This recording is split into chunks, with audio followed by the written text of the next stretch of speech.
Welcome to the bird media. నేను మీ పవన్ కృష్ణమూర్తి. మీరు విన్నది నిజమే. వృద్ధ రాష్ట్రాలు తెలంగాణ, ఆంధ్రప్రదేశ్. ఎందుకు ఈ మాట అంటున్నానంటారా? రిజర్వ్ బ్యాంక్ ఆఫ్ ఇండియా ఇచ్చినటువంటి ఒక రిపోర్ట్ ఇప్పుడు సంచలనం సృష్టిస్తుందండి. బికాజ్ భారతదేశం తాను యువ దేశంగా గర్వంగా చెప్పుకుంటుంది. డెమోగ్రాఫిక్ డివిడెంట్, యువ జనాభా శక్తే దేశ భవిష్యత్తు అని చెప్పి పదే పదే చెప్తున్నాం. యువ భారత్ అంటున్నాం. కానీ క్షేత్రస్థాయిలో పరిస్థితులు పూర్తిగా భిన్నంగా దీనికి మారిపోతున్నాయి.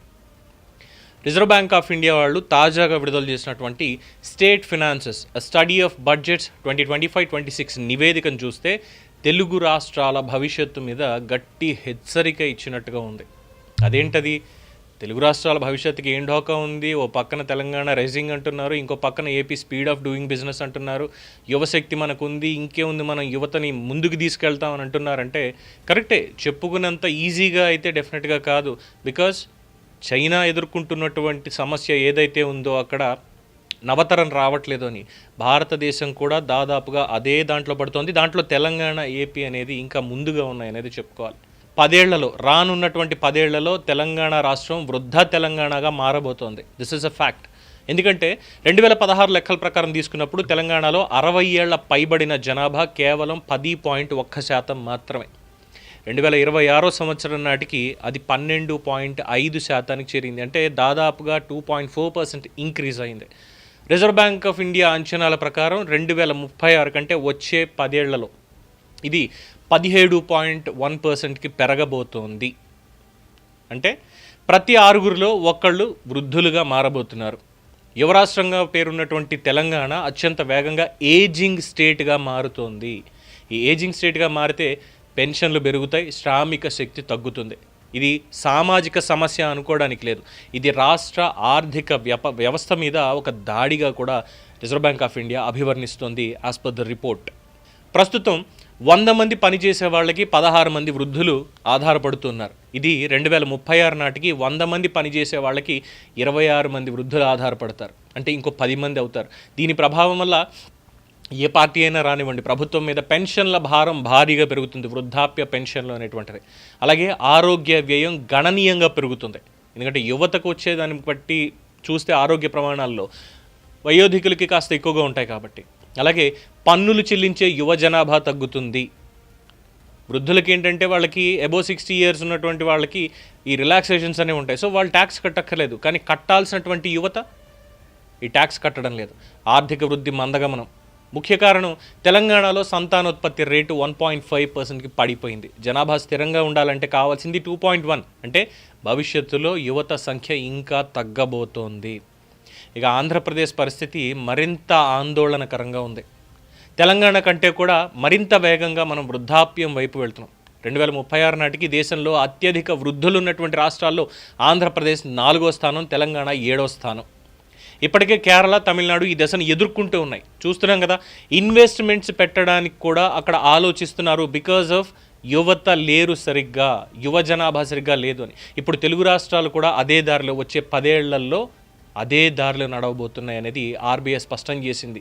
ఇందులో ఇంకా పాయింట్స్ చూస్తే తెలుగు రాష్ట్రాలకి డెమోగ్రాఫిక్ డివిడెండ్ ఉపయోగించుకునే అవకాశం ఈ దశాబ్దమే చివరిది. అంటే యువ జనాభాని ఇప్పుడే సరైనటువంటి విధానాలు తీసుకోకపోతే భవిష్యత్తులో ఈ పరిస్థితి మరింత చేదుగా మారుతుంది అని చెప్తున్నారు.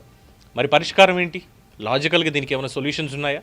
కేవలం ఇది సమస్య మాత్రమే కాదు, ఇప్పుడే సరైనటువంటి నిర్ణయాలు తీసుకుంటే దీన్ని ఒక అవకాశంగా కూడా మనం మార్చుకోవచ్చు. ఒకటి, యువతకి నైపుణ్య విప్లవం. That means skill revolution. డిగ్రీలు ఒకటే కాదు, డిగ్రీలకి తగ్గట్టుగా వాళ్ళకి ఉద్యోగ నైపుణ్యాలు అనేవి కావాలి.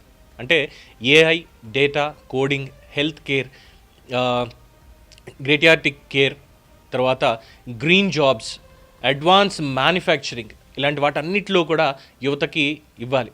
అలాగే యువతకి కనుక ఉద్యోగం దొరికితే, వాళ్ళ స్కిల్కి తగ్గట్టుగా మంచి ఉద్యోగం దొరికితే వాళ్ళకి ఆదాయం పెరుగుతుంది, కుటుంబ వ్యవస్థ బలపడుతుంది, జనాభా అసమతుల్యత కొంత తగ్గుతుంది.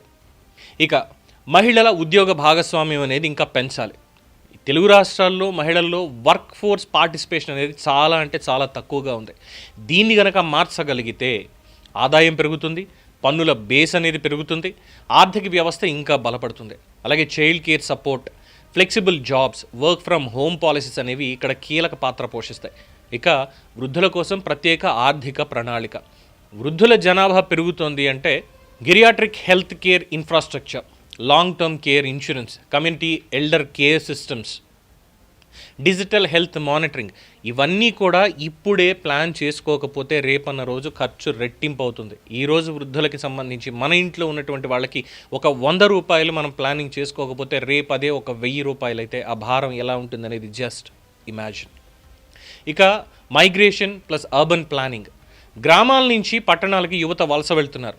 దీనివల్ల ఏమవుతోంది, గ్రామాల్లో వృద్ధులు మాత్రమే మిగులుతున్నారు. దీనివల్ల ఆర్థిక అసమతుల్యత అనేది పెరుగుతోంది. స్మార్ట్ గ్రామాలు, జిల్లా స్థాయిలో ఉద్యోగ కేంద్రాలు అనేవి చాలా అవసరం. ఇక పాపులేషన్ పాలసీ ఎమోషనల్గా కాదు, ఎకనామిక్గా చూడాలి. ఇది మతం భావోద్వేగాల అంశం కానే కాదు. ఒక మతం వాళ్ళు ఎక్కువ కంటున్నారు, ఇంకో మతం వాళ్ళు తక్కువ కంటున్నారు, ఇంకో మతంలో అసమతుల్యత ఉంది, ఇంకో దాంట్లో అసమానతలు ఉన్నాయి.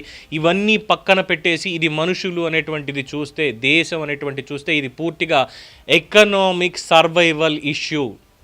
జనాభా నిర్మాణం మారితే భారతదేశ భవిష్యత్తే మారుతుంది.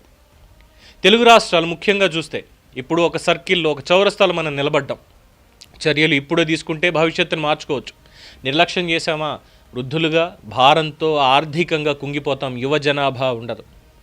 సో పాలకులు ఈ హెచ్చరికని అర్థం చేసుకుని పాలసీలు చేస్తారా, లేదా పరిస్థితి పూర్తిగా చేజారిపోయిన తర్వాత మేల్కొంటారా అంటే దీనికి ఆంధ్రప్రదేశ్ రాష్ట్ర ముఖ్యమంత్రి చంద్రబాబు నాయుడు గారి దగ్గర ఒక సమాధానం ఉంది.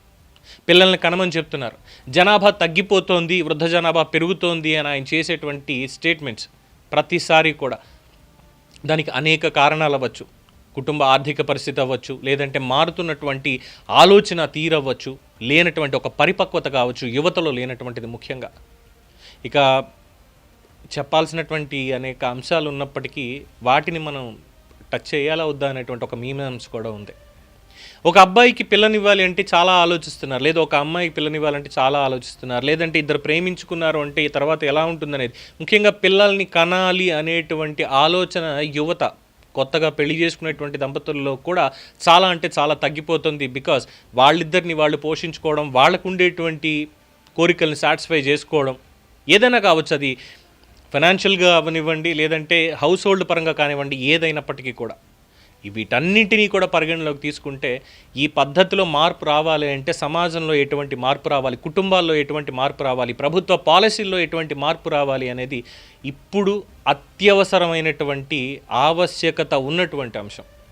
సో రిజర్వ్ బ్యాంక్ నివేదికను చూసి ఇదైతే పెద్ద నివేదికలు ఇంకా 10 ఏళ్ళు ఉందటి కదా అనుకుంటే ఇట్టే గడిచిపోతాయి. ఆ 10 ఏళ్ళు కూడా రెప్పపాట్లో గడిచిపోతాయి. ఆ తర్వాత యువ భారతం కాస్త వృద్ధ భారతంగానే మిగులుతుంది, తర్వాత వృధా భారతంగా మారుతుందేమో. అటువంటిది జరగకూడదు అంటే పాలకులు ప్రజలు కలిసి ఒక నిర్ణయం తీసుకోవాలి. దానికి తగ్గట్టుగా అనేక అంశాలు ప్రతి ఒక్కళ్ళు చర్చించి దానికి తగ్గట్టుగా సొల్యూషన్స్ చూడాలి. దీని మీద మీ అభిప్రాయాన్ని కామెంట్స్ రూపంలో తెలియజేయండి. చూస్తూనే ఉండండి ది బర్డ్ మీడియా.